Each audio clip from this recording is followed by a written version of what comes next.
it's this: we should check our motives regularly as to why we are pursuing Jesus. Now look at verse 36. And Simon and those who were with Jesus searched for him, and they found him and said to him, "Everyone is looking for you." And he said to them, "Let us go on to the next town, so that I may preach there also. For it is why I came out." Okay, we'll just stop there. Simon and those of the other disciples who were with Jesus were searching for him. Everyone is looking for you. Now, Jesus is at a place of prayer. It doesn't say if it's still dark. And yet, Jesus' popularity is beginning to increase. It said in chapter 1, verse 28, at once his fame spread everywhere throughout all the surrounding region of Galilee. Then subsequent to that, he's healing people with illnesses, diseases, casting out demons. And now he's at a place of prayer where if it's not dark anymore, it's still quiet.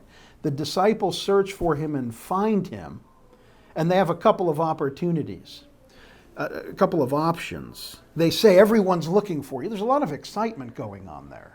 Great things are happening. Real people with illnesses, sicknesses, diseases are being healed. And the disciples are affected by that, rightly so. They should be. Well, what happens? They're caught up kind of in the popularity of the moment that Jesus has now. Everybody's looking for you. That's why they ran to Jesus. When they found him, if they found him praying, they could have joined him in praying. What's the motive that we have when it comes to seeking Jesus? That's just something.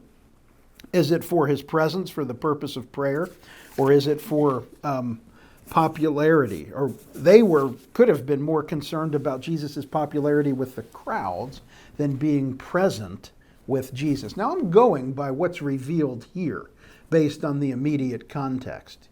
How did I conclude that? Well, it's based on what Jesus did, and when the disciples came to him, they are responding to the excitement. And we'll see that theme, the excitement of people being healed. It's a wonderful thing. But remember, all of the healings and all of the casting out of demons are meant to be signs, semeions, that point to who Jesus is. In and of themselves, they're very significant because real people are healed. Jesus is showing his authority over the demons, the demonic world, and Satan by casting out demons, and he's going to fill the presence of his people with his spirit. So all of that's important. But in the midst of great ministry excitement, why are they seeking Jesus? There's no real interest here in praying. And we see that in the Garden of Gethsemane as well, at the end of the gospel accounts, right? When Jesus says, "Stay here when I pray," he comes back and he couldn't even stay awake. You're asleep. So they're with him and they're still doing that. But that's important there. And think about that, but I'm going to go on to one more point. Well, let's open that up. I think that's important. So we will now, as far as think about reasons why we might want to be with Jesus or to know Jesus. Does it have to do with really fellowshipping with our Savior? Or does it have to do with maybe, ulterior motives? What can he do for me? Or what has he done for others that I love, and I want some of that, so I'm going to spend time with him and maybe he'll give me what he's given them. Or just being with a charismatic person. Being with a charismatic person, people are drawn to popular people, and you see it all the time. Swarming around them, trying to get near them and so forth, because it's very invigorating, and Good. They admire them. Yeah, that's a good point. Jesus at this point in his ministry is like a rock star. He is. And people are drawn to the show without understanding the underlying purpose. And that's why Jesus is trying to get his disciples and say, "Hey, let's go to the next town." This isn't really where I want to be focused.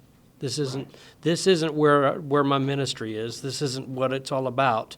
It's part of it, but it's not for the show. It's for their souls being saved. I've done my business here. I'm going to go another place now, or other place is. Yeah, good. Don, that's the diagonal stretch right there.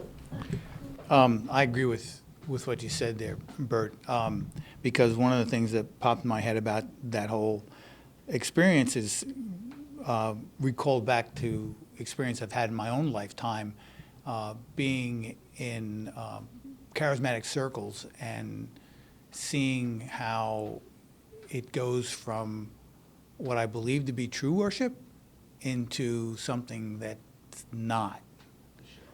And just thinking about that concert that we went to in Hillsong, it was a wonderful experience. I'm not going to detract from their. I don't want to detract from their ministry, but at some point during that experience, it goes beyond the singing to the Lord, and I get the sense that it becomes the show.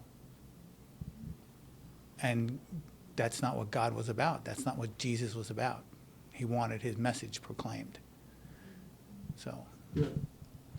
One last thing. I think it's interesting in the verse when it talks about, and he says he went through all of Galilee preaching and then into the synagogues and then casting out demons.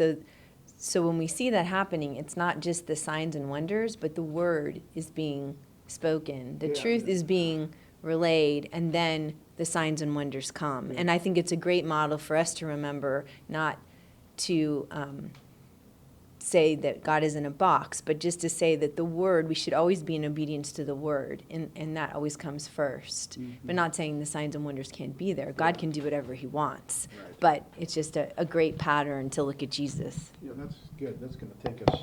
We have that point coming up soon, so that's really good. Okay, let's move on to the next point, which is this.